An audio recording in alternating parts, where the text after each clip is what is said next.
Hi, everyone. This is John Haller and Pete Garcia, just doing a little prophecy roundtable.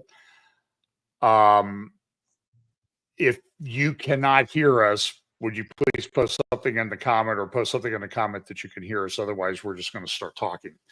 So, Pete Garcia, coming to us live from an undisclosed bunker someplace in middle America. How you doing?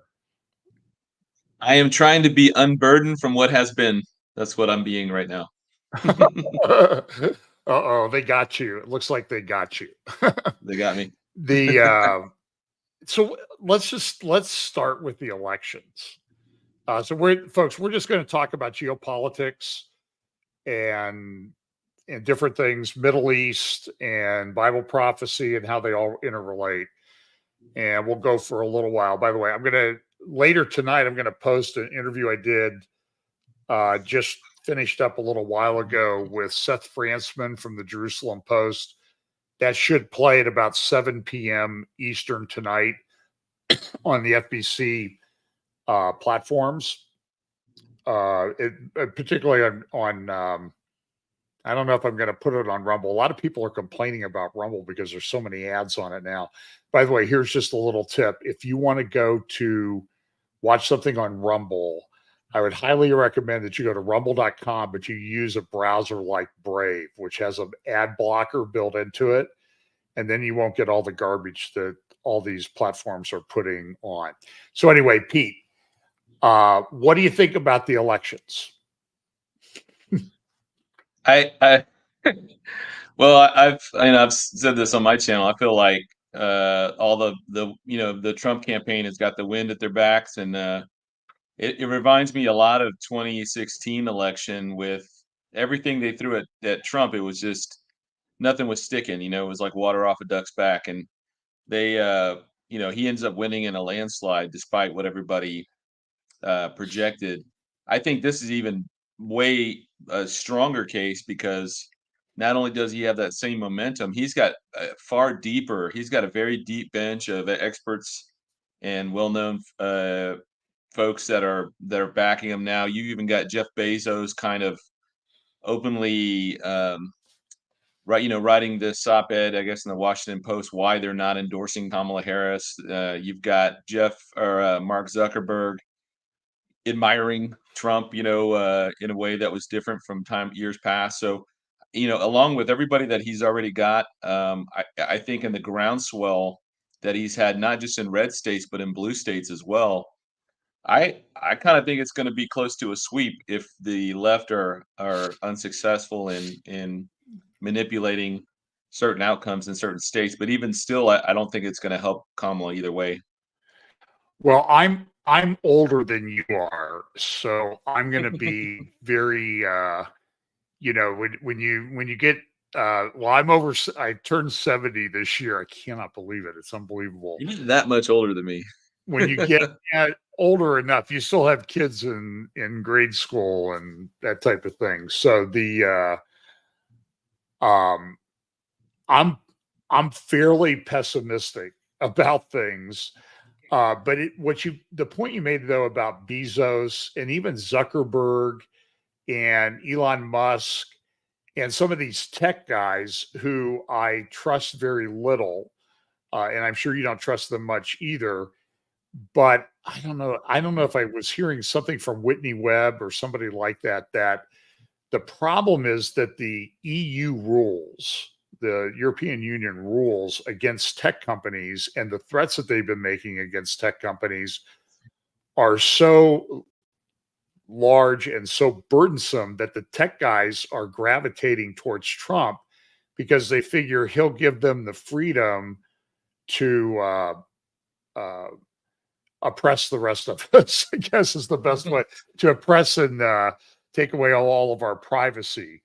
But so he's getting, or Kamala is not getting any support uh, from anybody on the tech side, it appears. And there's a lot of things. So I voted the other day. So if any of the bots that send me text messages would please recognize the fact that I've already voted and stop sending me text asking for money. I would be very Mm. grateful for that. And here in Ohio, I don't know. I think I was watching War Room for a minute this morning, and they said in some places it's taken people 18 or 20 minutes to get through the ballot. Wow. Uh, I voted here in Ohio. Now, I live in a Republican county, so I would say that 85% of the offices had no opposition of any kind to them. So it only took me like, literally took me like 40 seconds, maybe, to fill out my ballot. Uh, but so they're predicting chaos in a lot of states, and I don't know if that's some kind of predictive programming or not. Um, and there's lawsuits going on like crazy already. Mhm. I mean, look at Virginia. I mean, the fact that that had to go to the Supreme Court to get non-citizens off the voter rolls, like Well, that is the fact that it insane. went to That the is Supreme insane. Court and three of those crazy justices voted against it. That seems like such a no-brainer that this is what the That, Constitution only allows citizens to vote. So if you're taking non-citizens off of the voter, self-identified non-citizens yeah. off the voter rolls, I don't see how any judge could do that. Do you think any of these cases against Trump are going to have any impact at this point? Not any of the legal cases, but I'm curious as to, let's say he wins on the 6th or 7th or whenever they announce it. It's just overwhelming. I'm hoping the results are so overwhelming it doesn't matter how they cheat. It's just going to be. But he's supposed to release his verdict or announce a verdict on like the 18th or something like that, if I remember correctly. But That's on the Jamie Raskins, Congressman Raskins, was floating the idea of denying Trump the victory, ceding power to the incoming administration on some kind of a legal basis. But when you go through the wickets on all of that thing that he was talking about, it ends up that it just puts JD Vance as vice president. That's like the end state of that, which he would then turn around and just bring in Trump. So it to me is uh,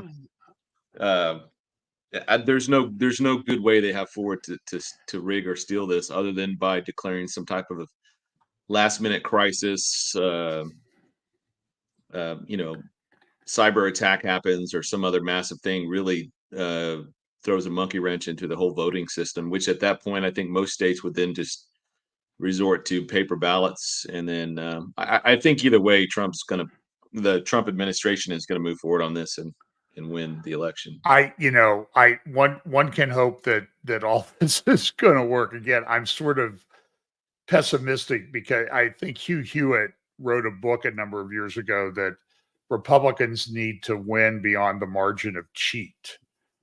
Yeah. And I think that I just don't know. I cannot predict, but I'm already seeing guys like Jamie, like you mentioned, Jamie Raskin running around saying that they're going to challenge the election results, which I guess was not acceptable 4 years ago, but now, um, you know, it's okay to challenge the election results, I guess. And they've always challenged the election results. We all know this. That's just absolute nonsense on um, all this stuff. So let's just say that Trump wins. What do you think is going to change geopolitically in the world? Well, I'm under the firm conviction that if Trump doesn't win, then we'll see China make its moves on Taiwan very quickly between November 6th or 7th, whatever day they announce it. That let's say that they announce Harris won by 150%, and there's no way to really challenge that. Then I would imagine Taiwan is they got a giant bullseye on their island. From that day forward, it's just going to be a matter of when, not if. And I mean within a very short period of time, I think they would act on this. And then on top of that, I think Russia would go ahead and finish off operations in Ukraine, and I think really go in heavy-handed this time and not hold back. Uh, and there's probably a couple more scenarios. North Korea may make its move on South Korea. Why? Because if China is making its move on Taiwan, and Russia's, doing what they're doing in Ukraine, you've already got U.S. forces divided 3 different ways. And then if Iran knows that it can't hurt Israel, I think at this point, but they can really make their moves on Saudi Arabia pretty quickly. It's just right across that's a short, very easy, achievable goal for them is to make their moves on Saudi Arabia because all of their oil refineries are on their eastern side. And they've got a lot of loyalists there in Bahrain and some of the other kingdom states there. But that's what happens if Trump loses. If Trump wins, on the other hand, I think things get kind of stuffed back into the um, the box a little bit, and I think that Putin uh, makes very conservative moves at that point. I'm not saying that the Ukraine war would be over the day Trump wins. That's not what I'm saying. I'm just saying Mm-hmm. the things he would have done now are going to be kind of they're hanging right now, depending on which way the U.S. elections go. Same thing with China. I don't think China would make a move if Trump's inbound, and I don't think North Korea would make a move if Trump wins. So geopolitically, I think he is going to present more of a stabilizing force, as opposed to what the world has seen over the last 4 years. I mean, it's been pretty chaotic from U.S. leadership standpoint. I mean, we had that huge debacle in Afghanistan. I mean, that was absolutely embarrassing. That was followed by the Ukraine invasion by Russia, and our response to that thus far has been, nothing. The same thing with Iran. We've been kind of trying to put Israel on a leash. Even now, they're trying to make some peace deal with Hezbollah that basically just reimposes after the second Lebanon war, whatever the UN barrier there, the blue barrier between the Golan Heights and the Litani River, which they've already done that. They've already done that. They know it doesn't work, and it's not enforceable. So I don't think that's the real solution. So I don't think anything good happens after Harris if they win. I think a lot of things begin to clean up after Trump's victory, just because leaders around the world are going to be looking at everything he's gone through, everything he's done, the people that he's surrounded himself with, the stuff that he's talking about with tariffs and everything else. I think he will have a stabilizing role back on the world, and more importantly, I think it puts Israel back into, not want to say a state of complacency, but I feel like if Trump wins and they're able to go ahead and clean up the operations in the north, in Judea and Samaria, and in Gaza, I think that sets them up kind of in the situation where they are the people living peaceably in without walls and barriers or whatever there in Ezekiel 38. I think it sets them up better that way than if Harris wins, because I don't think they trust Harris very much, and Harris and the Democrats have been a very destabilizing political system around the world. And every time they take office, just everything begins to fall apart. Okay, thank you for opening that Pandora's box of of It was a lot. topics to cover. So I will note this. I just saw Carolyn Glick tweeted a few hours ago that the deputy commander in chief of the IRGC said that the Iranian response to Israel aggression is certain. For over 40 years, we have not allowed a single attack to go unanswered, and we can destroy everything Israel has in one, I think he says 1 hour, one action. Mm. And so the question is, do you think they've got their nukes ready? Or I what don't do you think it think? would. I don't even think it would matter. I think that part of if from what I'm reading about the initial strike they did a couple days ago was in crippling a lot of their missile production as well as drone production, and then I don't Radar. know all the sites they hit. Yeah, but this has more of a long-term impact than I think just hitting their oil So refineries or whatever. But the there was a report on Fox News. You're a military guy, so I want to ask your opinion of this. There was a report on Fox News that Israel had taken out all their radars, S-300 systems, and some other things, but that the follow-on report from Fox was, well, now they can't launch their missiles without the radar. But does that make any sense to you? I mean, does that sound like a credible claim from Fox to you? They said that they took out their radar systems, and now Right. that And then they're as a result, they could not launch missiles effectively. But I thought the missiles had the guidance systems built in to the yeah, they missile as have a them built general into the rule. missiles. Yeah, it just didn't seem like it was a very I think it was Jennifer Griffin at Fox News, who's usually pretty good. It just didn't seem to make any sense to me. Um, so let me ask you this scenario, okay? Because you like to play scenarios in your head. I know you do. I do all the time too. Um, so let's say Trump wins, but Trump doesn't take office for 75 days, right? Mhm. So you got 25 days in November, 31 in December. That's 56 and 20. Yeah, it's roughly no, it's 75. Yeah, about 75 days. What are these chuckleheads going to do in 75 days to make it difficult for Trump?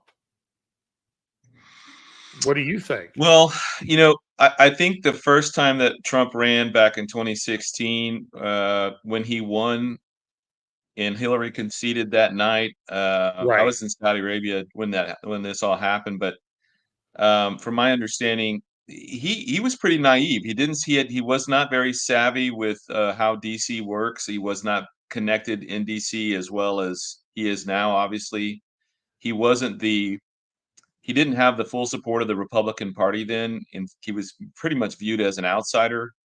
And that was pretty true throughout his entire 4 years. So he had to rely on people that were not as vetted as they would have liked them to be. They were not um, solid picks as it were. And I think that that's very different this time around, given everything he's gone through over the last 9 years and everything that's happened to him. So I think if he wins both the popular vote and the electoral vote, which I think he will win both, um, that right there is going to be incredibly important in establishing his legitimacy in the right to take office. So regardless of whatever the left does, they're going to have to overcome that barrier, which is going to be very insurmountable, at least from the Pentagon's perspective, because I don't know all the current leadership that's there, but I'm sure there's enough four-star generals and admirals and others that will view his legal and constitutionally binding victory in his election as giving him the legitimacy to the office, regardless of what the left does in those 75 days. Now, with that said, Jamie Raskins has offered to throw up this hurdle based on treason or some other kind of charge, try to say he's not, capable of holding the office due to the constitutional restraints. Whatever that happens from that on, I don't think that it's going to be that big a hurdle because right now Trump is the Republican Party. He does have the full backing of the Republican Party. He's got the massive legal apparatus that represents the Republican Party are keyed up and ready to go. And then on top of that, I mean, I think the Democrats at this point are pretty much done. And I would even say, as a political party, after this election, they're done.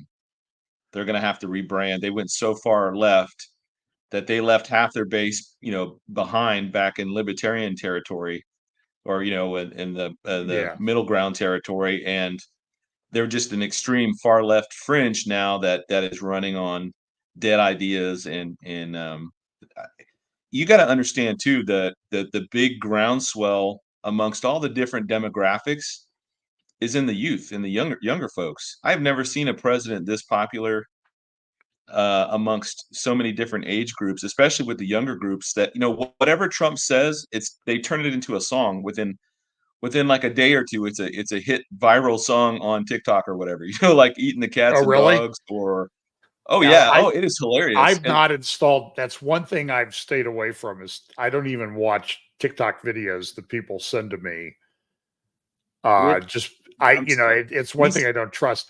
But so remember, okay, so back in 2016 election, Trump won the electoral vote count, but not the popular vote, right? Hillary beat him by a few points, I think. But it was a modern day lesson as to why we have the electoral college in the United States.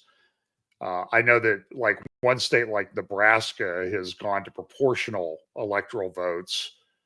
I think they might be the only one, but that could, if it's very, very close, that could impact it. Did Maine do it also? Maine and Nebraska are the only two that I think do that. Okay, and so Nebraska has like what, 4 or 5 electoral votes, and Maine has 3, I think, 2 senators and 1 congressperson. I don't know. I'm concerned about that. But the one thing I remember is, if you remember that the Obama administration, Samantha Powers was the ambassador to the UN, and after the election, the world immediately brought to the UN Security Council Resolution 2334, very anti-Israel resolution. And the Obama administration, who was lame duck at that time, he had lost the election. Nobody was really questioning it at all. They did not exercise their veto on Resolution 2334. And I just can imagine that if the world thinks Trump's coming in, you're going to see all kinds of activity at the UN to shove through resolutions. Now, these resolutions are not binding per se, but I don't know. I just see a lot of shenanigans. Even if Trump wins, they're going to put people in place. So let me run this scenario by you, because you're military, and I haven't had chance to vet this. So this is just John Haller speculation here. So there was a couple weeks ago, I guess it's hard to remember when things happen anymore, because so much happens from day to day. It's sort of like, well, that was 2 weeks ago. No, that was 2 days ago, John. What have you been doing in the last 2 days? I've been paying attention to all the other stuff that's going on. But I think it was last week, there was a leak of classified documents through an Iranian government related Telegram channel. And it was classified documents about Israel's plans for attacking Iran. This is before Israel's attack on Iran the other day. Was that this week, or was that last week? It was last week. It was the last week. Okay. So a few days before that. Now, the suspicion has fallen on a couple of people. The Biden administration has had a guy named Robert Malley, who's a very pro-Iranian, pro-Palestinian terrorist supporting creep. And he's been suspended, but he was suspended because of suspicions about what he was doing with classified information. But they didn't revoke his security clearance for a very long time. So that's number one. Number two, there's a lady, and I cannot remember her name. It begins with an A, and she's been unmistakably linked to Iranian political operations, the influence operations here in the United States. I mean, they have emails where she did this. And my concern is that she may be the one, but she was in some security position in the Pentagon, but now she's been moved over to another position. And she can't be trusted. My concern is that I don't know if she falls in this category, but if you remember at the end of the Obama administration, one of the things they did, and they were very clever to do this, I don't know why Republicans never figure out to do the same thing. They took all these political appointees from the Obama administration and shifted them over to jobs throughout the federal bureaucracy where they can't be fired immediately. They're no longer political employees, so they're protected. And I'm concerned that this Iranian supporting gal, may be the one that that she may be now in a politically protected position. Which what damage can she do in 75 days to help the Iranians out? If she's the one who's already leaked it, and nobody's going to investigate her. I mean, the FBI opened an investigation, but that's just a bunch of we're still waiting to find out what happened with July with the assassination attempt. We still haven't got anything back on that. So I have zero confidence in the FBI. I'm sure the FBI is all over that, all over covering that one up. All right. Oh yeah. Look, we really have lost the concept of the rule of law in this country. So I'm concerned. What are they going to do at the UN to block Israel, to hurt Israel in the 75 days between Election Day and Inauguration Day, assuming Trump wins?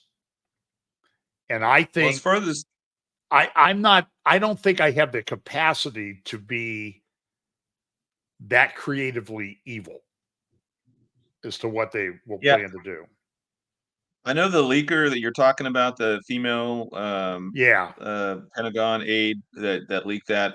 I don't know where they moved her to, like what position or what place they put her into, but I would be surprised if she had access to anything beyond just Outlook or some kind some kind of like administrative thing. But I think in terms of what would the United Nations do, I don't know. I just read an article this morning about a Hezbollah commander, battalion commander was captured alive and interrogated, and he just spilled the beans on everything. Like he was just giving it all up, and he was talking about morale. And he says morale. The IDF was very surprised because this hasn't happened in forever, and I don't even know if it's ever happened before that this guy was so forthcoming and telling them everywhere, all the houses, all the tunnels where things were. Like he was just so their assessment was that morale was near breaking level in the ranks of Hezbollah. So I don't know. I think it would be incredibly unwise to stop now while they've got Hezbollah on the breaking point. I think that they need to have. Here's her name. The leaker's name was Ariana Tabatabai. Yeah, I couldn't say that. It kind of just rolls right off the tongue. Right off the tongue. But anyway, so yeah, but but she's over in another position. I'm going to try to find that position. Now I got to try to find out how to get that. There we go. Thing. And she moved over into, she was like in a training position, like like special forces training. She's a naturalized Iranian. Okay. American of Iranian origin. How does this happen? I mean, what if you had somebody like this, like Pete, you were in Afghanistan, you were in Saudi Arabia. What if you had some kind of Afghan or Saudi person in your unit? What would you do? I find this absolutely incredible. So, so Obama's working on trying to get his fourth term. And she was a Pentagon aide, and now she's been moved over to some other position. And my suspicion is she's been moved over a position that she will be politically impossible to fire. You know what? I think if Trump and them get in, I think they're going to be able to get her out pretty quickly. Like there's plenty of ways to fire unfireable federal employees. You can just make life for them so unbearably. They can literally, if you got a federal employee that you try to get rid of and you can't and whatever. I mean, you could literally move that guy's office into a little closet and give him a piece of paper and a pencil and say, all right, start writing for me, producing documents. And that's your day to day, all day long, no cell phones, no pagers, no nothing. You can't have any kind of they can literally they've done that to get rid of people because eventually that person will quit. They're like, okay, I can't do this anymore. I give up. Well, they can make that person. I actually suggested that last year, that what they do is they put these people in like a giant get like rent some of these empty warehouse Oh yeah, yeah, spaces yeah, and put them in, like, make it like a giant Faraday cage where no signal gets in or out. Make them put yep. their cell phones in a Faraday bag when they enter the facility each day. Pay them and let them sit there, and all they have is a chair to sit on and a bathroom that they can use every few hours, and maybe a glass of water in the morning and the afternoon. And no communication, no phone, no nothing, no computer or nothing. And make them, just make them sit there and do nothing. And you're, like I said, some of them will quit, but some of them will just say, okay, you're paying me, I'll go.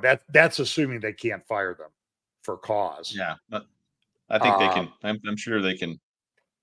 yeah, well, but that assumes, I mean, because we have different government levels here. We do have a deep state, and I Yeah. think the deep state will work it. I look, maybe I've been a lawyer too long, because one of the things you do as a lawyer is you try to figure out all the stuff that can go wrong.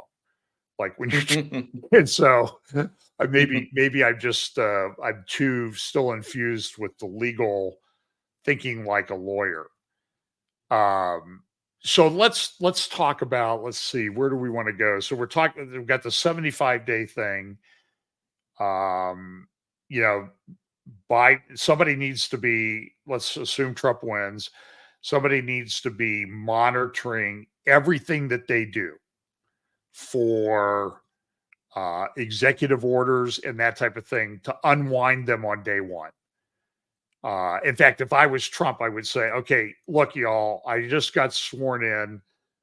I'm going to work. Y'all go to the parade and all this stuff. The viewing stands that we were sort of texting about the other day that I think they're already building, but maybe there's some other purpose for them. The viewing stands for the inauguration parade. I'm going to go back and I'm going to be signing executive orders to unwind all the executive orders that Joe Biden has put in place over the last 4 years. That's what I would do, but nobody votes for me anyway. But the so let's sort of let's move to Middle East, Russia, Ukraine, all of that. Um, so today, Lavrov from Russia said that they are close to finalizing a treat, I think a full blown, more comprehensive treaty with Russia and Iran. So tell me how you think this unfolds over the next weeks and months, whether, and do it with Trump in place or with Kamala Harris in place. What do you think is going to sort of war game that for us?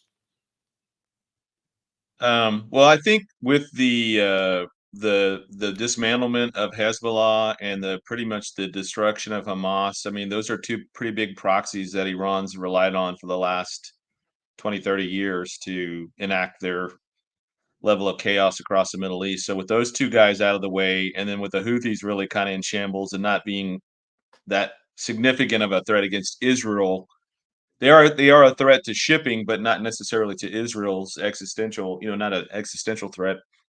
I think Iran's going to get desperate, and I think in that desperation, they may move their base of operations or their where they kind of extend out to Syria even more than they already have been because the Russians are already there, the Turks are in there. So somehow I figure that Damascus gets drawn into this, and we get into some type of Psalm or Isaiah 17 scenario in the next year. And I don't think Israel has to nuke Damascus. I mean, if they hit a couple of bunker buster bombs like they took Nasrallah out with, they may trigger, any one of the probably that hundreds of tons of chemical weapons or biological weapons or whatever is underneath Damascus in those tunnels. When we went into Iraq back in 2003, obviously we didn't find any weapons of mass destruction. We could find traces that stuff had been there, but nothing, concrete. So it really deflated our justification for going in the first place. But come to find out years later that a lot of that stuff had been moved to Bashar Assad's underground military bunkers under Damascus, uh, primarily because he and Saddam Hussein were both Ba'athist. I mean, politically they were both Ba'athist, so they were connected that way. And you know, we've seen here just in the last year, with everything that's gone on since October 7th, how extensive tunnels will be, how extensive the subterranean component of these military actions come into play, and how reliant the uh, Hezbollah, Hamas, and all these other groups are on tunneling because of how pervasive Israel's eye in the sky is. Their ability to look and view things, whether through satellites or through drones or spy planes, whatever. So they are forced to go underground to hide what they're doing. So I really think that Damascus has a lot of nasty stuff underneath it, and something will trigger that, a military response or something will happen that basically, once that kicks off in Damascus, that's going to be a chain reaction, that's going to start unleashing a lot of, and that may be what makes it unlivable going forward. Um, but I think that that's going to be certainly a pivotal point in between now and when Isaiah 17 happens. And then I think Isaiah 17 becomes the kind of linchpin for what will solidify that relationship between Turkey, Tayyip Erdogan, Iran, and Russia as the primaries. And then between the three of them, will begin working their network of proxies all the way around, concentric circles all the way around the Africa, uh, Eurasia, Europe, and Asia, and that eventually will culminate in the Ezekiel 38-39 conflict whenever that happens. I don't know when that happens, but I think it's kind of these chain reactions. I don't think Israel right now is. It all kind of depends on what happens with the hostages. If Hamas comes out tomorrow and says, "Hey, we'll give you everybody that's alive right now. We just want a ceasefire," obviously that's a game changer, right? That's something that Israel would definitely initiate a ceasefire with Hamas with. I don't know that that would stop Israel's military operations against Hezbollah, since they're two different groups and two different areas and two different threat levels that are there. But I feel like, if I think at some point that Hamas will sue for peace and they'll offer up the hostages, but they just got to get to that breaking point. So if Israel stops short of any of the reaching those breaking points, whether it's Hamas or Hezbollah, I I just don't see them settling for that anymore. They've been there, they've done that, they know what it results in. I think a lot of what's happened over from 1977 all the way up through um, to 2023 has been this series of just failed peace initiatives after the other, and you have to get to the root cause, and it's the militarization of militarization of the Arab youth there, and whether they're Sunni or Shia, they've got to get rid of that militarization, because that militantism within that particular branches of Sunni and Shia. And if they can't stop that, they're never going to have peace. And I think they realize that. And I think they have the only opportunity that they've had in the last, since their creation, to really finally put these things to bed forever, if possible. So I don't know that they'll settle for half measures, short of them getting all of their hostages released back to them. So I think things go on. Yeah, Go as ahead. you talk about it, so let me unpack a little bit of this. So tonight, as I said, at 7 o'clock, I'm going to run the interview that I just did with Seth Frantzman from the Jerusalem Post. He's one of the best military correspondents and analysts in the Middle East, in the world, but particularly in Israel and the Middle East.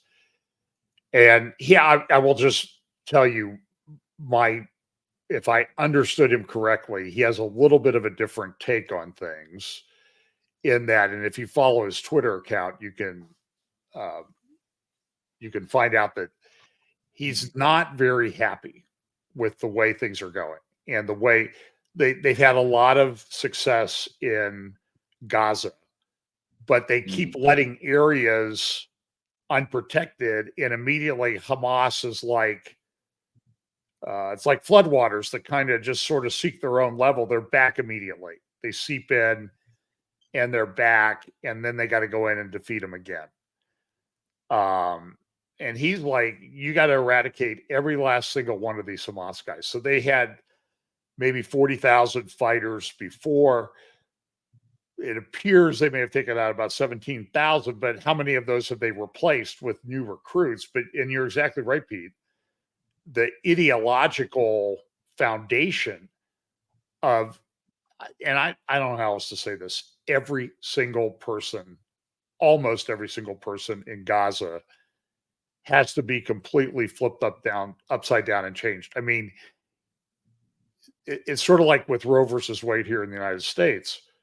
We're having trouble, Republicans and pro-life people, on that issue because we've had 50 years of indoctrination that this is the way it should be. They've had centuries of indoctrination, and the stuff they've been teaching in the schools, I don't see how you flip absent a massive revival. I don't see how you flip that in a short period of time. And so this is Yeah. if the Lord doesn't return, this is a multi-generational battle. Well, I my scenario is if Trump wins. If Harris wins, I just saw another news thing today about how they're running short of these interceptor missiles, these next generation interceptor missiles, and they're made by Lockheed Martin and Raytheon, and I wonder if the Harris administration wouldn't try to continue to pressure Israel to stop short of receiving the hostages and stop all military operations in the name of ceasefires, etc.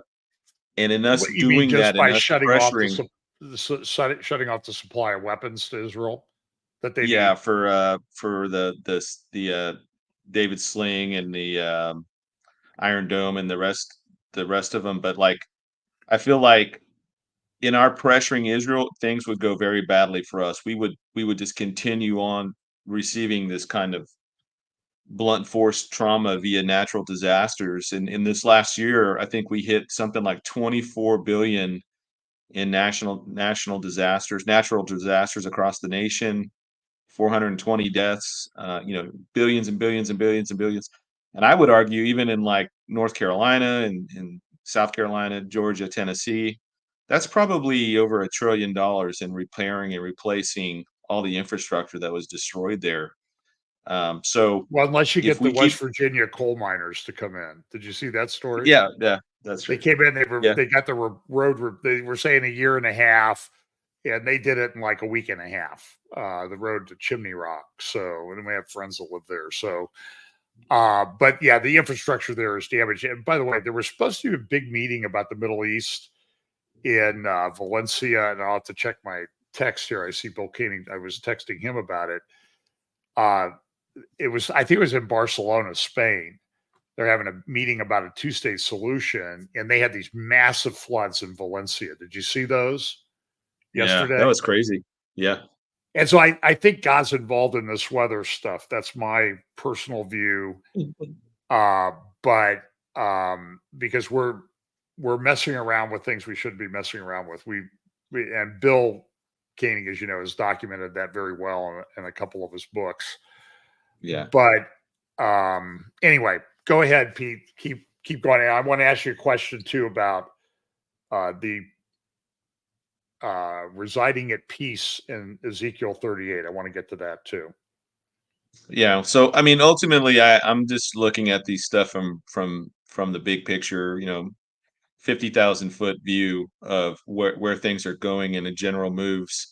But ultimately, I think if I could just summarize my thoughts, if Trump wins, I think Israel finds itself in a much more secure place, and they will be emboldened to go ahead and finish and continue their operations until they feel like they've achieved victory. And that may be the complete demolishing of Hamas as an idea, as a institution, as a supported ideology, whatever that means, destroying everything about that. Same thing with Hezbollah.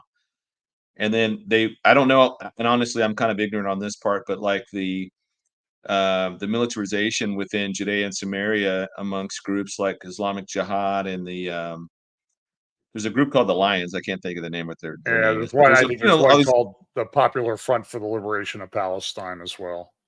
Yeah, and there's little offshoots and sects of militants that claim, they're like franchised out or something over there. I don't know, but they clean that up, and then I feel like Israel's going to feel like they're in a pretty good place, and that really just leaves Iran. The only place that they have left to operate in and around is in Syria. That's in proximity to Israel, And I think that's ultimately we're watching this kind of unfold right now. We're watching everybody getting channelized into Syria, and that somehow connects with Damascus and all of the nasty stuff they've got under there. And then that destruction in there in Isaiah 17 will I think that's what cements that group together to go ahead and take plans against Israel. But I don't think Gog Magog happens until after the rapture. So I think it happens because of the rapture and the chaos that the rapture causes. But neither here nor there at this point. I just feel like we're watching Israel get themselves in a pretty good position geopolitically, and that only works with a Trump victory in the White House. And I feel like, and here's the thing about Trump.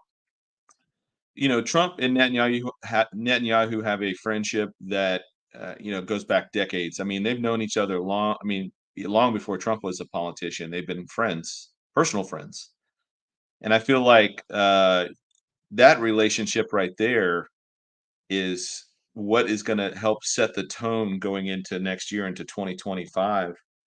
And I think there's a general shift amongst Jewish people since October 7th of 2023.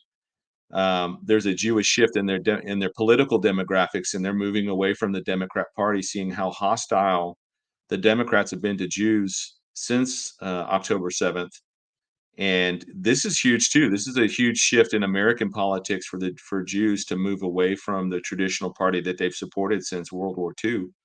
So I don't know. I just feel like everything is going in Trump's favor. I know some black swan event could happen, and I know that some giant crisis could pop out of nowhere, but I I don't know. I just feel like, and this is a feeling, this is kind of liberal, a liberal feeling that I have. I can't shake it. I just feel like I felt the same exact thing though in 2016. I did not feel this way in 2020. I think I was pretty nervous in 2020 because he had just gone through, impeachment after impeachment after, and it just was not ending. And I think now here's the let me say this, and I'll stop. But the the assassination attempt, right?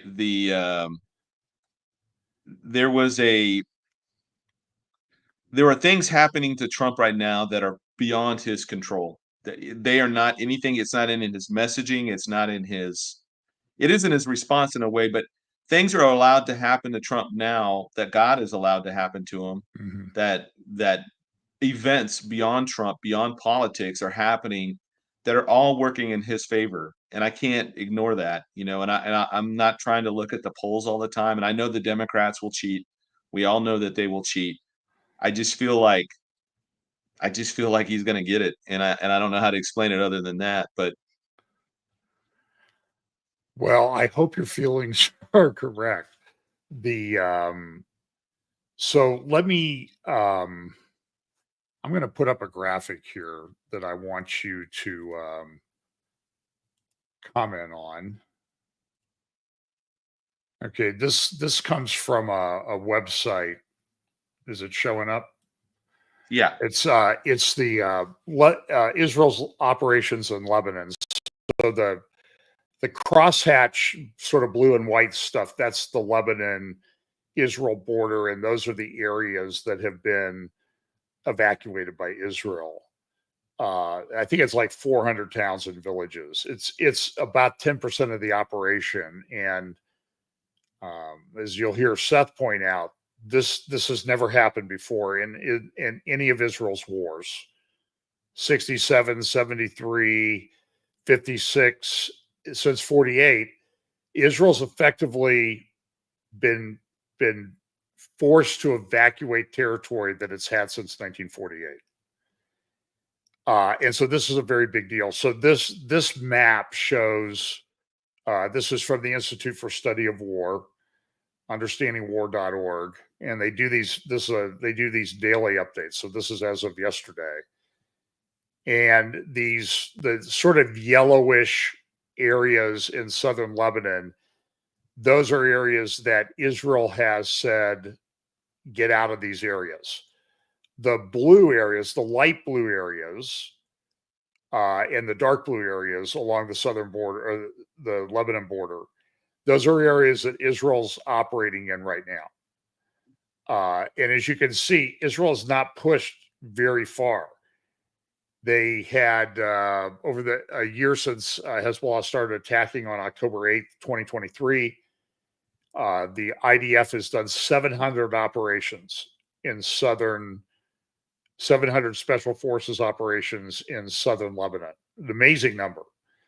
Since then, they've gone, and by the way, I highly recommend you go to Twitter and follow the IDF channel and see them destroying these tunnel systems. The explosions are massive. They've said they discovered more TNT in southern Lebanon so far than all the rest of the world has combined in storage. I mean, it's an amazing thing. But so I want to ask you this because you and I, well, saying you and I differ on some things in Bible prophecy would be like saying that the sun rises in the morning, because I have stacks of stuff in my office that people send me, and everybody's sure they got it all figured out. And the one thing that's for sure is they don't agree with anybody else who sent me stuff. So it's very, so I think we're sort of in this, this Daniel 12 transition time where we're going to be wise and understand, but I don't think we're anywhere close to that yet.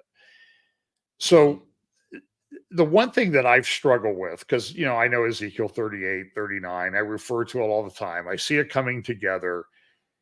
But there's that passage was about Ezekiel 38:11 about Israel dwelling securely without bar or gate. So you're a military guy. Explain for me, how does that happen?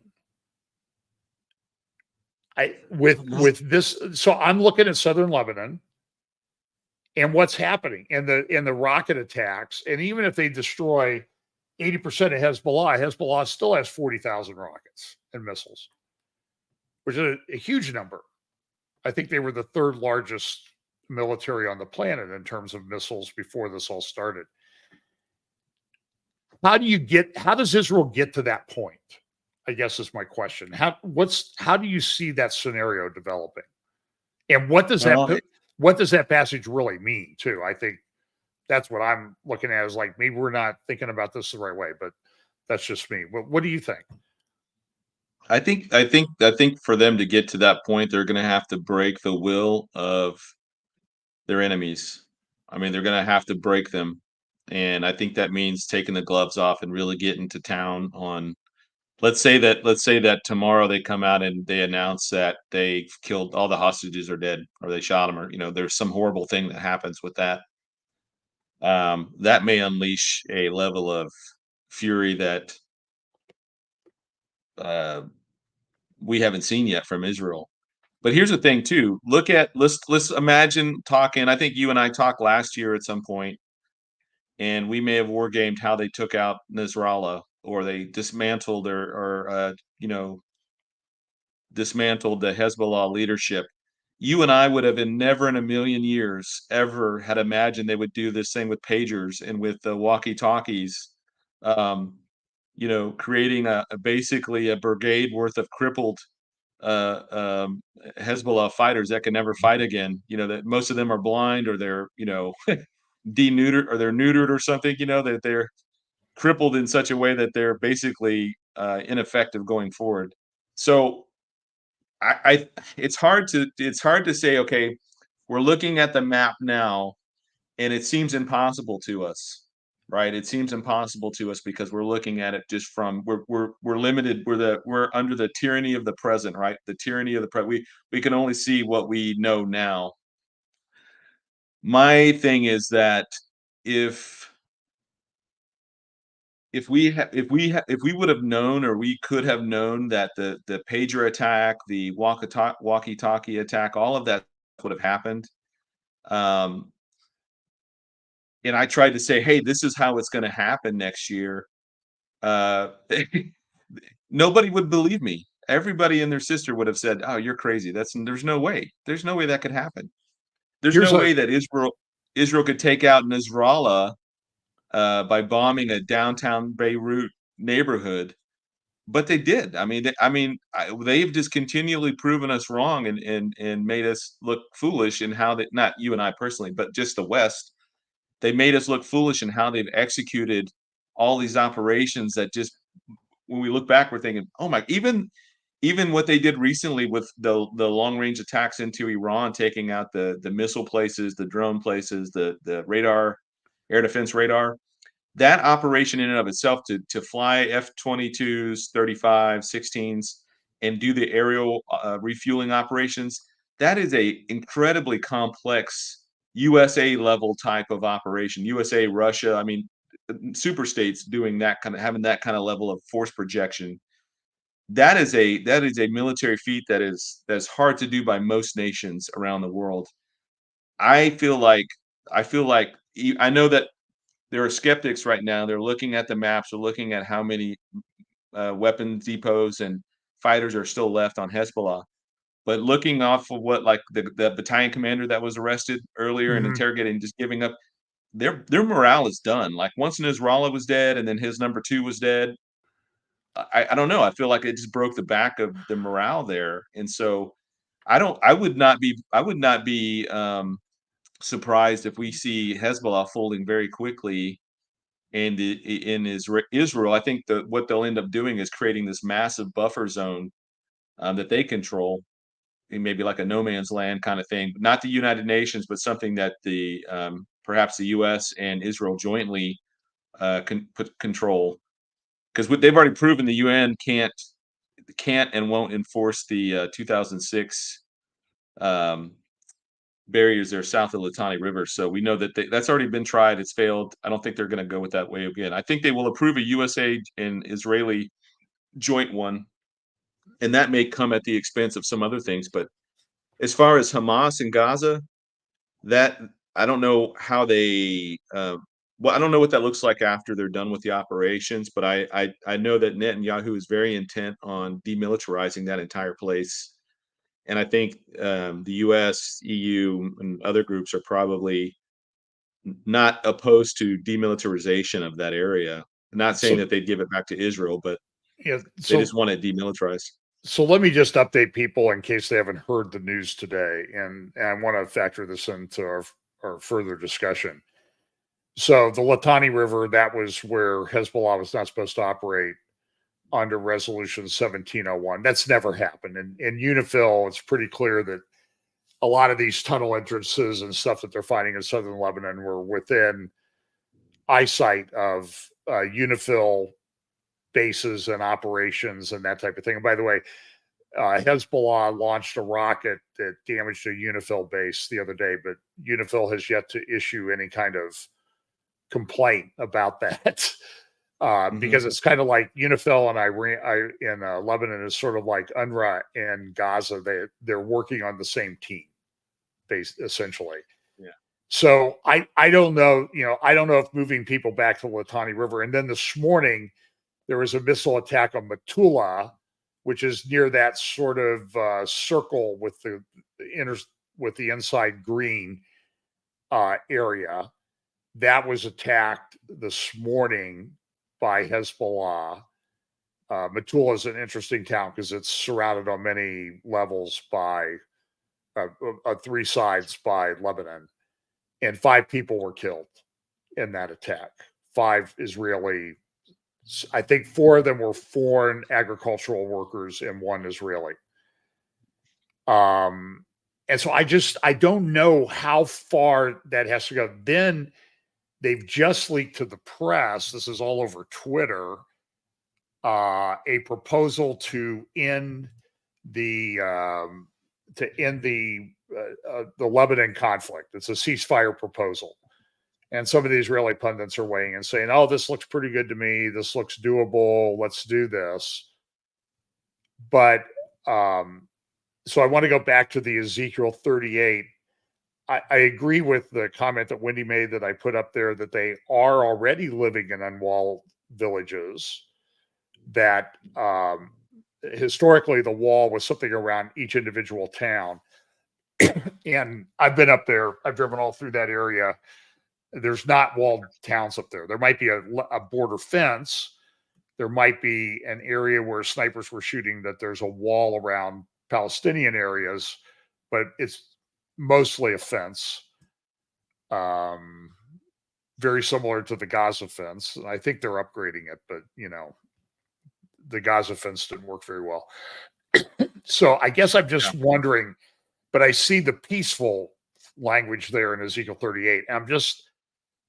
I'm having trouble in my mind working out how that ever happens or how they get to that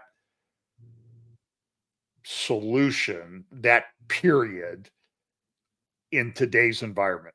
It seems like, I hate to say it, it seems like a multi-generational task to get anywhere close to that. But what are your thoughts on that? Well, I mean, just compare and contrast, that Ezekiel 38:11 passage with. Do you see that happening more under a Harris-Walz administration, or do you see that happening more under a Trump-Vance administration? And I have to go with the latter. You mean it would happen more likely under Trump than Harris? Yeah. Yeah. I don't know. That's kind of interesting because today, another thing that, I mean, Pete, I don't know about you, but this is exhausting. Okay. I feel like I have a role to play in this for whatever reason, and you do too. But you know how it is. Trying to keep up with this is it's unbelievable. Oh, yeah. And so today in Riyadh, there is a meeting. I don't know if you're even aware of this. It's called the Global Alliance for the Implementation of a Two-State Solution in Palestine. And it was chaired this morning by Mohammed bin Salman.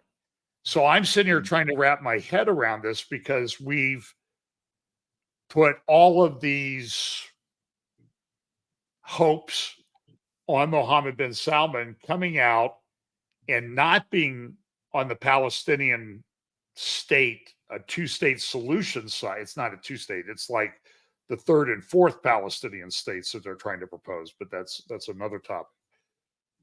But so Mohammed bin Salman is like totally on board with his father's plan. His father was one of the implementers behind the Arab Peace Initiative that took place right after 9/11 in early 2002. But he's been making statements over the last few years like, well, these Palestinians need to get their act together and I'm not that worried about them. But today there he is. I mean, I've got the video of him saying we got to have a two-state solution and we got to stop, what these evil Israel government is doing to these poor Palestinians. And now some of the Arab pundits that I have started following are saying, are saying it looks like Mohammed bin Salman is acting under threats on his life. And that the clerics that we all thought had kind of gone away are kind of coming back. I think all this thing changes when the king dies, but the king isn't dead yet. And I don't, he was pretty sick recently, but he seems to have recovered. But I can't figure out what is going on. I mean, so does this new Arab initiative with someone who we thought was going to come into the Abraham Accords, does this kind of create, I mean, I think in Ezekiel 38, it's talking about living. It doesn't mean that they are actually living in a peaceful thing. They think they are. Do you think that's a right interpretation of that verse in Ezekiel 38? Yeah. And I would also agree with the other interpretation of walls and villages. Most places don't have walls and villages or the walled villages anymore because the weapons that we have make that almost a moot point if you're talking about mortar fire or drones or artillery or missiles and so on and so forth. So that may be another factor in all that. But a couple of things that I do know. I do know the Saudis love Trump. They love him. Like when I was there, like I said, I was there when he got elected. They had billboards everywhere. All the guys that I would talk to, the Saudi officers in the military, love the guy. They think he says what he thinks. He doesn't. He doesn't. He does. He's not. They don't consider him a liar. They just think that he always whatever he says out loud is what he really thinks, and that's how he really is. And So they call that wasta. He has a lot of wasta, and they respect him for that. And he's a man's man. He's not some wishy washy. Says one what thing does over here and says wasta another thing mean? over Does here. that mean like, I He don't know. charisma, Okay, machismo. okay. Yeah, I mean he's got It's not iron. around his. It's not the wasta around his middle. It's the because like me, he's got a No, lot of wasta there. But no, no. So they the love Trump, and I don't think Mohammed bin Salman, who was he's a pretty big reformer. When I was there, he was just coming into power. He had secured his position by locking up all of his relatives, all these other princes, and put them in different hotels under custody. Basically, stripped all their money from them and said, "I'll give you back portions of it if you're loyal to me." And there's thousands of princes over there, all competing for various positions and stuff. So he took out his main threats, and he's basically the guy running things. And a couple of factors. One is that, like I mentioned earlier, Iran knows they can't hurt Israel, but they can hurt Saudi Arabia. And if they hurt Saudi Arabia, obviously that has huge impacts to the global energy prices. So you think about the Persian Gulf. I mean, it is not very wide, and you've got on one side you've got Iran, the other side you've got Israel, or you got Saudi Arabia and all of their oil refineries on that side. Plus, Riyadh is close to the eastern side. So I think Saudi Arabia may be doing some self-preservation moves. The offer to do joint naval training together, the two-state stuff. Again, I think if Trump comes in, I think Saudi Arabia will do a 180 and give the Heisman to Iran, because they'll know Trump has their back, and they'll be able to feel free to move forward on the Abraham Accords. And that's kind of how I think it'll play out.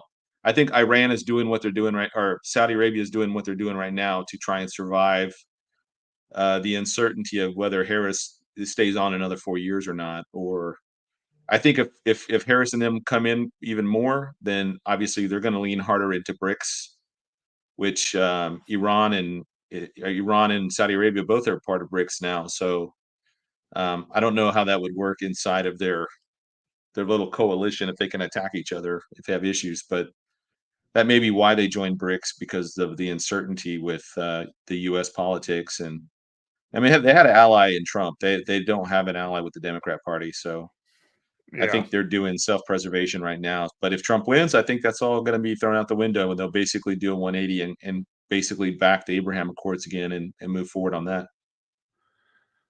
and by the way, while I'm thinking about it, do you have any conferences or anything you're doing coming up, or you just writing and doing a few videos Um, here and there? we have one conference. The last conference I'm doing that I know of is in February, March in Belfast, Northern Ireland, with Pastor Gary. Okay, that sounds good. So, and I've got the one, as next week with Hope for Our Times, the End of the World Mhm. Conference, and then I'll also be with Tom Hughes at Calvary Chapel, the Harbor in Huntington Beach on Tuesday night, election night, and we're sort of telling that, is this the end of America? Might as well Prophecy, just I get a think. house out there.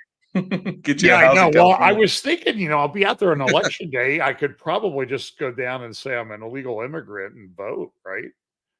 Yeah. You know, Yeah. um, I'm sure nobody would come after me for that. Well, never mind. So I guess I just find the crush of news to be just absolutely mind blowing every day. I mean, it's like I said, I have trouble remembering when something happened, and it was like, oh well, that was just a week ago. Really, it seems like it was a month ago because of all things that happened in between, and so that's part of the acceleration that I've been talking about for years. Um, so let's um, let's talk about Russia. Okay. Um, what do you see Russia doing in the near term? Now, I'll just be honest with you. I don't think they've done that well in Ukraine. And the word today is that there are now 8,000 North Korean troops in Ukraine helping the Russians out. I've also heard rumblings that Chechnya is getting a little bit unruly, even though, Putin, they used to be mortal enemies, but then Putin worked out this deal with this guy named Kadyrov to the head of the Chechen guy, who's just a total. I mean, he makes Putin look like a choir boy in the Yeah. way he treats people. So, I mean, what? And then we know Russia's got some people in Syria, and we know that when Israel attacked Iran, they took out installations in Syria so they could. It appears that the attack went across Lebanon and Syria and Iraq to Iran, so they didn't violate Jordanian or Saudi airspace. It was an ingenious. I have to tell you, it was a air attack on the order of the pager attack that they'd had. I Yeah. mean, Israel has had these stunning operations over the past month, 5 weeks, that are just, I think, to most military people, they're just, how did they do that? How did they even think of doing that? How did they think they could get away with that? And they have.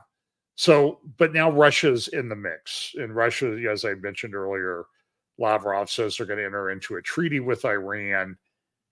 And what do you think? What do you think Russia's going to do? Well, I feel well to the Ukraine part, and I don't have any. I'm not pro Russia. I'm not pro Ukraine. I'm just kind of looking at it from a neutral observer. But it seems to me that Russia has really been fighting this whole time, really with like one hand tied behind their back. There was a lot of in. There's a lot. Ukraine holds a lot of the religious and historical significance to Vladimir Putin, who views it as something that he didn't necessarily want to destroy. Um, talking about Kiev and all the other major city or the other major cities in Right. the far west. He did not, his goal was not to completely turn Ukraine into a parking lot. Although they could have. I think things have been exacerbated by the West and by NATO and by Zelensky himself and everybody else, that this has dragged on as long as it has. And also, he's not, Putin is not just fighting the Ukrainians. He's fighting NATO. He's fighting the West because we're arming Ukraine. If the West hadn't armed Ukraine, they'd have been dead. The country, whatever, this issue would have been over with a long time ago. But we're keeping this thing alive artificially. So effectively, we are direct proxying the Ukrainian forces to fight on our behalf at the cost of hundreds of thousands of Ukrainian lives, and the same with Russian lives. So there is a this is probably not how he intended it to go. I don't think he thought the West would have any kind of resolve to get involved more than just verbally recusing him or accusing him. But there's got to be something that ties Russia, Ukraine, or Turkey, Russia, and Iran together that cements this relationship. And I just think that over the course of this next year, the only place that really comes together at in any real meaningful way is in Syria over the issue of Israel. So Ukraine is a serious problem for Russia. It is not a serious problem for Turkey. Neither is it a serious problem for Iran. All the other issues that the Turks have between the Kurds or between Greece or anybody else, those are not existential questions to Russia or Iran. Same thing with Iran. They have issues with the border of Afghanistan. They have issues with their own unpopularity within their own civilian populations. Again, that's not a major issue to Russia necessarily, unless it overthrows the leadership. But the only thing that ties them all together is Syria, and connects them together is in Syria, because they all three have operations going on in there, and it's all against Israel, which is a common. I don't know if Israel is an enemy to Russia, but they are certainly an opportunity to exploit. But as for Turkey and Iran, yeah, they're enemies. They would like to change in the Middle East there, so that either there's an Ottoman Empire revived, or there was some kind of Persian Empire revived, or Iranian Empire, Shia controlled empire, where they control both the Temple Mount and they control Mecca and Medina. So in Saudi Arabia. So I Yeah. think I So think do you whatever think that happens, Syria is the you're saying linchpin. that Iran wants to control both Mecca, Medina, and Jerusalem? Oh yeah, Yeah, I yeah. think that's probably right. I saw somebody interviewed on Elon Levy, great podcast, State of the Nation. He was an Israeli government spokesperson. It's pretty good, and he had a Syrian, I think she was Muslim person on, and she lived in Lebanon, and she said that the Shias are really pushing the narrative on Jerusalem very strongly, because that's sort of how they're galvanizing support in their community against. They want to bust the Mecca Medina narrative that the Saudis want to push, because Saudis make a lot of money off the pilgrimages to Mecca and Medina. So I'm just telling you, I said this a million times as we started. This is all very, very complex as to how that's working out. So there are a lot of people who write to me who think that Russia's going to nuke the U.S. any moment. What's your assessment of that? I I mean, don't for see that. example, there is a huge portion, well, a not inconsequential portion of the futurist eschatology perspective that thinks that the United States is Mystery Babylon. And so Mystery Babylon is about ready to be destroyed. Do you have any thoughts on that? And Russia's going to do it. Well, I'm I've heard trying to that. get you in as much trouble as I am, by the way. I have a lot of friends that hold to that position, because they look at chapters like Revelation 17 and 18, amongst others, as these non-sequential parenthetical insertions, so they don't have to be, even though it's in chapter 18 in our book, it could be talking about events earlier or more comprehensively than simply at the end of it. And I don't have an issue with that necessarily. I just don't think America is this Babylon, that is any kind of role has any kind of role to play in the last days. I don't even think we're a factor in the last days. Well, And the they'll way I say that that's understand it, because we're Mystery Babylon and we get destroyed. so yeah, see, that doesn't make any sense to me either, though. We were talking about Revelation 18 or Well, Revelation 17 well, look being at the. but Pete, in Revelation 17, does it not say, "Why do you marvel? I'll tell you the mystery of the woman." Revelation 17:7, and the beast that carries her, which has 7 heads and 10 horns. And so I've asked the question to people: okay, so who are the 7 heads and 10 horns?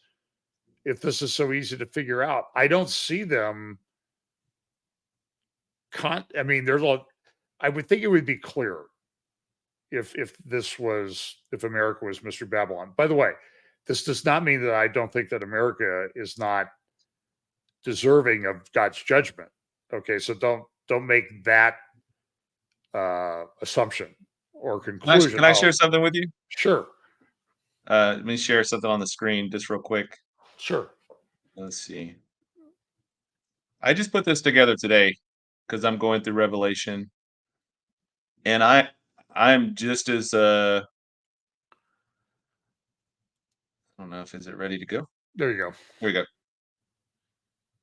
This is all the horns, heads, and crowns mentioned in Daniel and Revelation, and you'll see that in Daniel 7, Daniel 8, so Daniel 7, 8. There's no mention of the heads and the crowns. In Revelation 12:3, you've got 7 crowns, 7 heads, and 10 horns. But in Revelation 13, you have 10 horns, 7 heads, and 10 crowns. So there's a delta of 3 between the crowns in between Revelation 12 and 13. There's a difference. And then down here at the bottom, you don't have any mention of the crowns, but you have mention of the heads and the horns. there is going to be a power shift, and that's really all I wanted to show, the fact that I've thought through how does this make sense. It just seems like there's shifting power structures going on and jockeying amongst these last the you know we're in the last days, we know we're in the last moments of the last days, and there's a great jockeying of positions and authorities that are happening, that make up that will one day constitute the beast kingdom. I certainly don't have it figured out. I don't even pretend to have it figured out. I know that the Antichrist comes from out of the old Roman Empire because Daniel 9 says so, but I don't what country? I don't think he comes from Italy necessarily. He could come from Syria. He could be a Kurd. Anywhere the Roman Empire used to touch, I mean, that's fair game, I guess, according to that interpretation. So this is not meant to So it be, could even be somebody, let's just play, I hate to use terms devil's advocate when we're talking about things in the Bible, but I'll yeah, play devil's advocate here. So, I mean, it even could be Turkey was part of the yeah, Roman Empire, right? yeah. I mean, it actually went all the way to Iran. Part of Iran was in at least the extent of the Roman Empire, the farthest extent. But Turkey, I mean, Turkey, the Eastern Roman Empire survived the Western Roman Empire by 10 centuries, right? 1,000 years. So yeah, so I agree with you that I think we sometimes we get sort of our focus in a certain area, and it's hard to get it out of that. And I'm sort of like, be open to these things, maybe not working out the way that you think Yeah. they I have. I'm telling you, it's if it were that easy to understand, somebody would have already discovered this like 19 centuries ago. But we're here now. We're still wrestling with the different horns, heads, and crowns, what they mean. We have a general understanding of what the symbolism means, um, but we also see them described in different ways in each of these chapters. So So it's just this like, is just the recent submittals to me of all the different views of all these different things, and I have I'm thousands glad they of sent them to pages of you. books. Yeah, I'm willing. By the way, if anybody wants me to share Pete's email address publicly, I'm willing to do that. So he can, and address and everything. So he has something to do when he's traveling. Um, well, I mean, do you think so? Like everybody always talks about Ezekiel 38, 39, but I don't see it as imminent. I don't think it's happening very, very soon. Now, the world changes very quickly. We know this. I mean, changes every day. But like if you're sort of scoring it on likelihood, I mean, how soon do you think it's going to happen? Or what are you going to look at to say, okay, yeah, now this is really looking like Ezekiel 38 and 39. A couple of things. One is if obviously if Damascus is destroyed or hit, and whether it's hit with a nuke or it's hit with some type of a bunker buster type bomb that sets off a chain reaction of other things. But I think once Isaiah 17 is initiated, I think that's what kind of ties those three countries together in a joint agenda at that moment. I also think if there's a destruction, like one of these missiles that gets launched from either Iran or from Hezbollah or somebody else that accidentally destroys the Dome of the Rock and the Al Aqsa Mosque, I think that's a game changer right there too, because I don't think the Jews are going to allow them to rebuild anything up on there, not not like it was. So I think those two issues for me are what I'm really watching in terms of where that goes for Ezekiel 38, 39. But I will also say this: none of us, well, I don't want to say us. I certainly was not anticipating something happening on October 7th, 2023, the way that it happened. And I certainly would not have anticipated Israel doing everything that they've done thus far in just the year that they've been doing these operations. I could see it with Hamas, but I certainly was like everybody else thinking that it was going to take a really nasty, long, drawn out conflict with Hezbollah over the course of who knows how long, years, for them to finally root out Hezbollah. But like I mentioned earlier, this battalion commander from Hezbollah turning state's evidence and just giving up the goods on everything. I think they're broken. I think their morale is broken, and I think Mossad and Unit was it 8400 and these other intel groups that they have within Is it the IDF. 8800 maybe? Yeah, 8800, and they're going to exploit this to the nth degree. I think they might feel like they're on the verge of breaking Hezbollah, breaking the back of Hezbollah. They don't even have a leadership anymore, so all the leadership now is kind of at the battalion level. I don't know if they have even brigade leadership right now. They do have a lot of soldiers, but they don't have anybody that's of note leading them and motivating them to keep fighting and to fight Right. strategically. So they've taken out almost all of Hezbollah's senior leadership. They've got the B team in now, not even the B team. They probably got the C team in trying to rally the troops. The troops are not happy. They are not, this is not going the way they anticipated it. And I feel like we're going to, this guy that was arrested as battalion commander, I think this is just the tip of the iceberg. I think it's going to be an overwhelming success in southern Lebanon. They'll end up having to put some type of buffer zone in there, and that will be something that is done by, it has to be the United States, and especially if it's under Trump, I think Trump would overwhelmingly support a joint U.S. IDF, maybe even Saudi coalition. I don't want to say Jordanian because they're too close to it. There's still too much emotions there, but they may bring in another Muslim entity to come in, and all three of them work together to create this buffer zone. And as Lebanon becomes demilitarized and as Hamas becomes demilitarized, they may lessen the restrictions in terms of walls and borders and things like that, checkpoints. But here's my honest assessment, though. By the end of Gog Magog, Islam as a militant religion is dead. It is going to be neutered, emasculated. Gog Magog is the death of militant Islam, in my estimation. And I think when you look at the rapture, right? You and I would disagree on it, maybe when it starts, but regardless of what happens, we know at the rapture the true church is removed from the earth, and what's left behind is every non-Christian, non-true belief system that exists. So everything from Mormons to Jehovah's Witnesses to Roman Catholicism, Islam, Buddhism, Shintoism, Taoism, paganism, etc. All of that stuff is going to be what's left behind. The next major obstacle to the Antichrist's regime is going to be militant Islam. But Gog Magog takes care of that scenario and creates another vacuum, and that vacuum that it creates by removing all of these militant Muslims is going to be what remains as the final world, the harlot, whatever that system is, that religious system is going to be left over. And I think of Gog Magog as the reverse crusades. If you remember back in the 10th century, 11th century, and 12th century, you get Europeans flocking to fight in Jerusalem to liberate it from the infidels, the Muslims. This is going to be the reverse of that. This is going to be Muslims coming from all over, from north, south, east, west, in massive numbers, marching against Israel in a way that they've never seen it before, and it's going to be overwhelming. So even though they may be living in peace and security within their border, this massive arm, because I was struggling with it. How can this happen? How can Israel allow this? I think it's going to be so massive that this like reverse, how we talked about weaponized immigration, how that's been used against the United Sure. States, it's been used against Europe.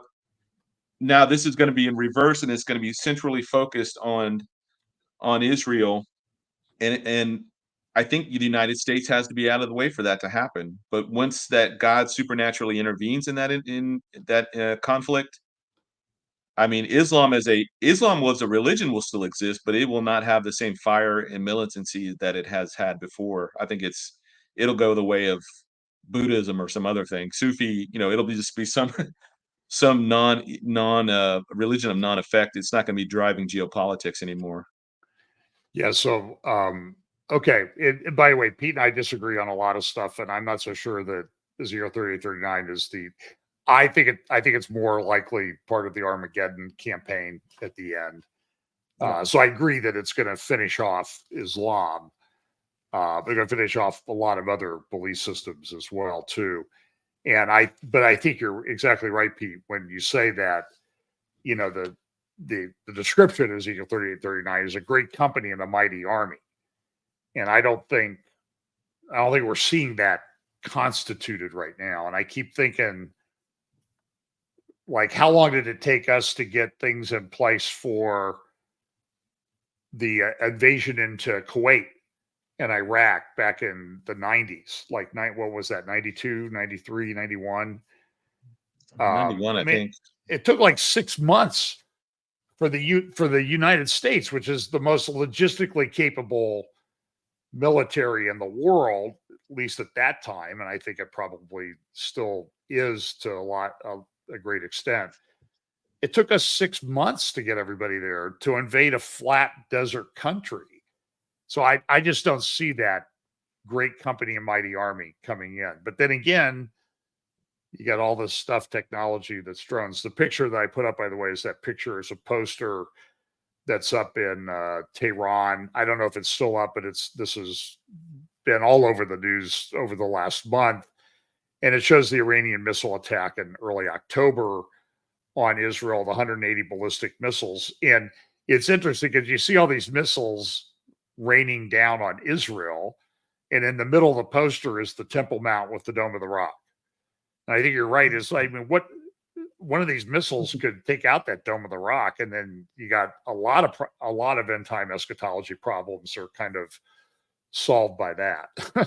Yeah. It's like when Saddam was shooting Scuds in, the reports I got from people in Jerusalem was that whenever he's launching Scuds, a lot of Orthodox guys were running to the Western Wall praying that one of them would hit that thing on the top of the mount.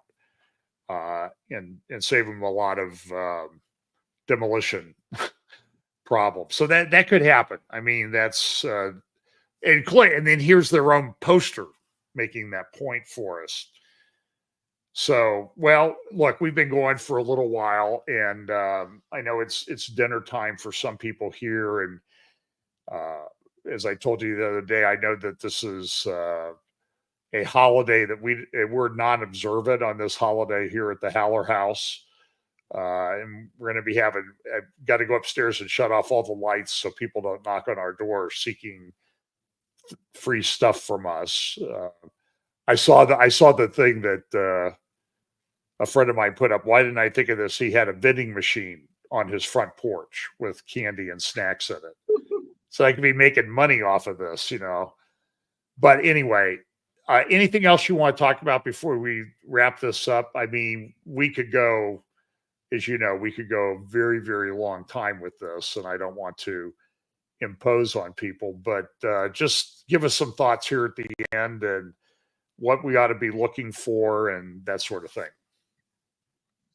Well, just for those tonight that are also not participating in the holiday, we have myself, Mondo, Lee, Pastor Gary, L.A. Marzulli, and I think that's it. We're doing a premiere live stream. It's not a live stream; it's pre-recorded, but it's just audio. It's audio with my slides on there, and we're talking about the Nephilim and the impact of the Nephilim that they've had since the days of Noah into the future, like how that's going to Is look, that or what we tonight? think that's going to look like. Yeah, that's tonight at 7 p.m. On what channel? Just my I don't know. Prophecy Watchers is probably streaming it. I'm streaming it.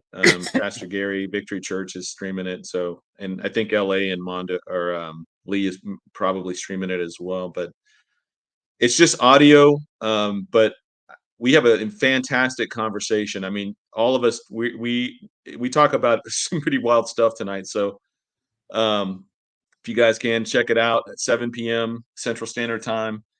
I would just say for everybody that if I know there's a great deal of skepticism that's out and about these days with voting. I would just encourage people to go vote because that's our part in not necessarily as a Christian, but as a citizen of the country that we live in.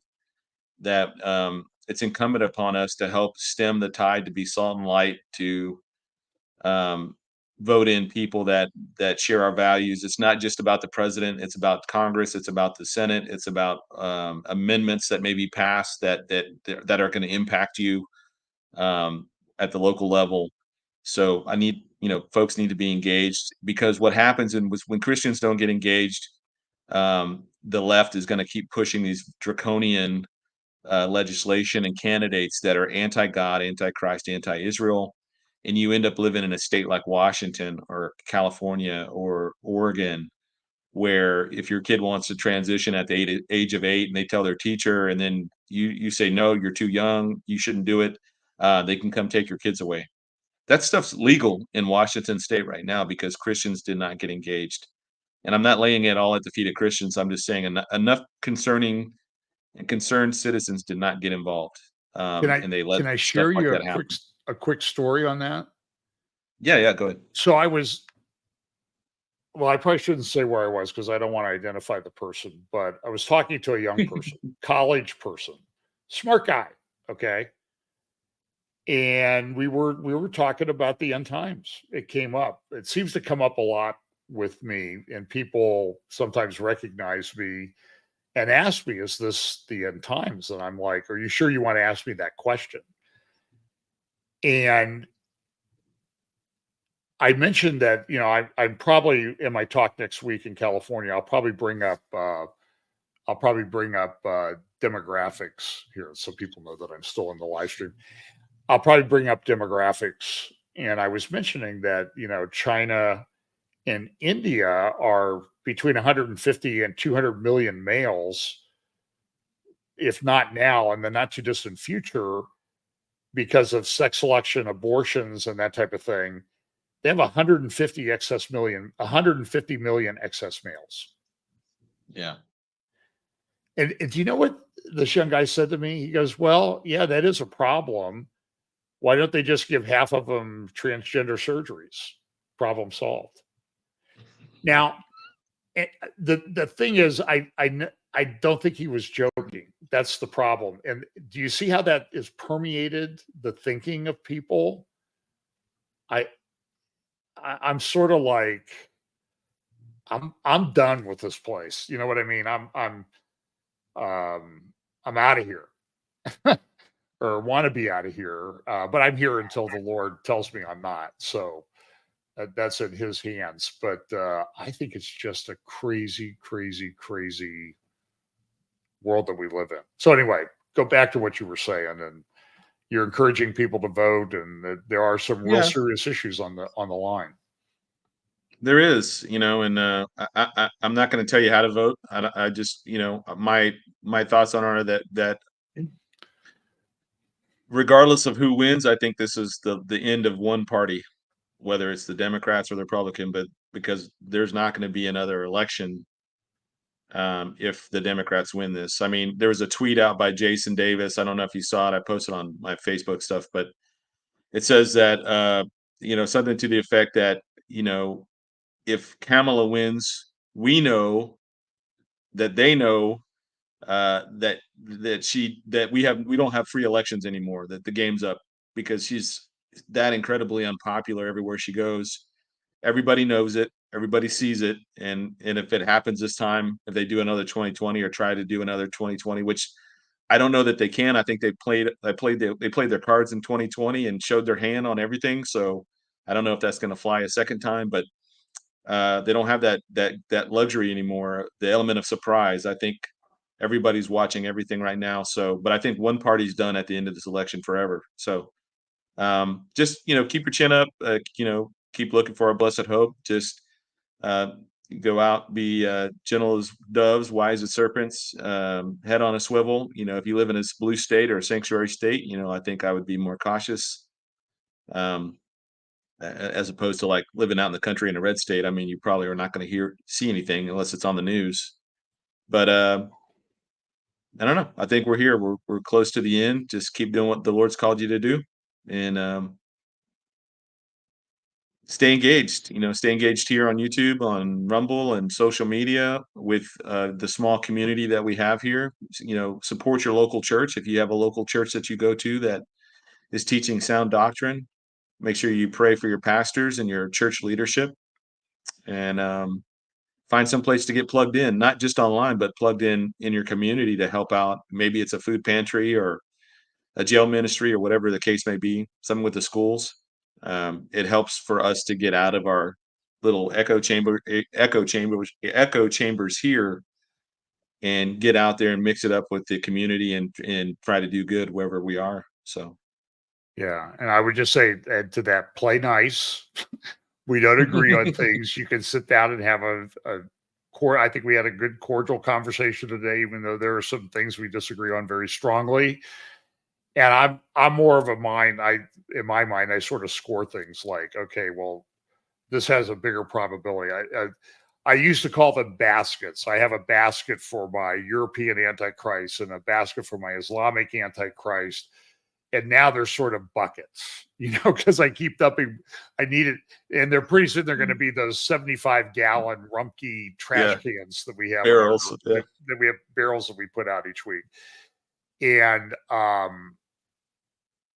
so it'll be interesting to see how this plays out. I think that I wish I had $1 for every time somebody says in our community, man, I never thought I'd see this happening. Because then I could, join a different golf club or something because I'd have more money. But it's a crazy world. So folks, follow Pete, rev310.net. And what's your YouTube channel? Same thing? Yeah, I think it's the same thing. Okay. And then Fellowship Bible Chapel, Real FBC. That's our YouTube, Facebook. Rumble is Real FBC. I don't think I streamed this on Rumble. It takes a little extra time to set up. Again, 7:00 tonight, interview with Seth Frantzman of the Jerusalem Post. It's about 37 minutes. It's 36 minutes and 6 seconds, I think. So it's like the shortest interview John Haller's ever done with anybody. And so you should watch it just for that reason alone. But Seth is a wealth of information, and we could have gone 8 hours very, very easily. So it'll be a prophecy update Sunday. Next Tuesday, I'm at Calvary Chapel at the Harbor at 7 p.m. Pacific time, live with Tom Hughes and Pastor Geopolitics. And then the End of the World Conference, November 8, 9, and 10 in Temecula. And you can get information on that and register for the live streaming at hopeforourtimes.com. And it does cost for the live stream, but the proceeds are going to help Gihon Springs and some of the Israel.